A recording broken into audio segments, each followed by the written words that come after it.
I agree, Colton. I think there are aspects of this illustration that are just phenomenal. One of my favorite things is, as you mentioned, that this gradient right here, um, that's got the halftone dots as well as a gradient behind it. I think that's a really cool technique. Not overdone at all, either really subtle. All of the gradients are really subtle, and it's beautiful in its own right, no doubt. One of the things I think that a lot of digital illustrators have an issue with is gradients. Gradients are to a high degree, gradients are overdone in digital illustration. And I think that this is just a great example of subtlety in gradients.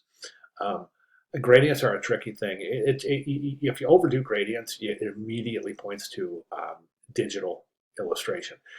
And I don't think we should paint ourselves into that kind of a corner as illustrators. I think we should have our illustrations processed such that it doesn't.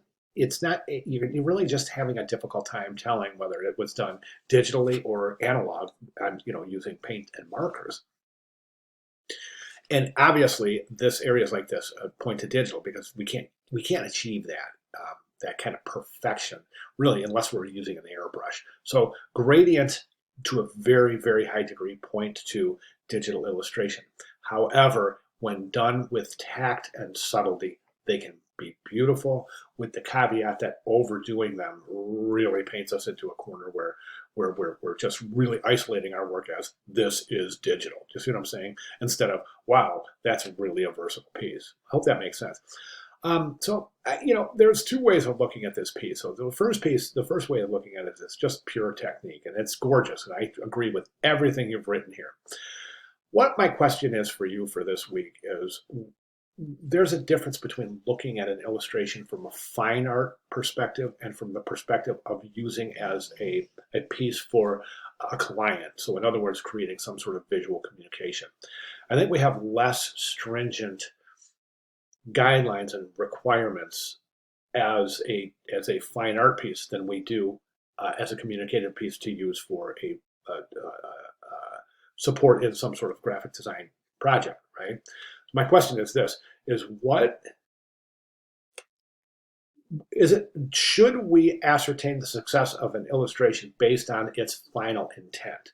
So in other words, would we look at the attributes of success differently if we knew it was headed for a fine art piece, or would we look at those aspects differently if we knew if it was intended for a communicative piece for a graphic design client? If the latter is the case, describe the differences in how we would ascertain the work. Okay, let me give you a quick hint. All right, as a fine art piece, this is a fantastic, wonderful piece. As a graphic design piece, it's lacking in a couple of areas, specifically a solid focal point. Without a solid focal point, it's very, very, very difficult to define a narrative, which is presumably what we're trying to do when we are designing work as a graphic designer. Okay, so again, that's my question for the week. So go ahead and address that. Really, more of a theoretical question than a question on technique. So a little change of pace here this week, right, Colton? So I'm looking forward to your response here. But great job, thank you, and wonderful written description here of your experience with the illustration. All right, fantastic, Colton. Thank you very much.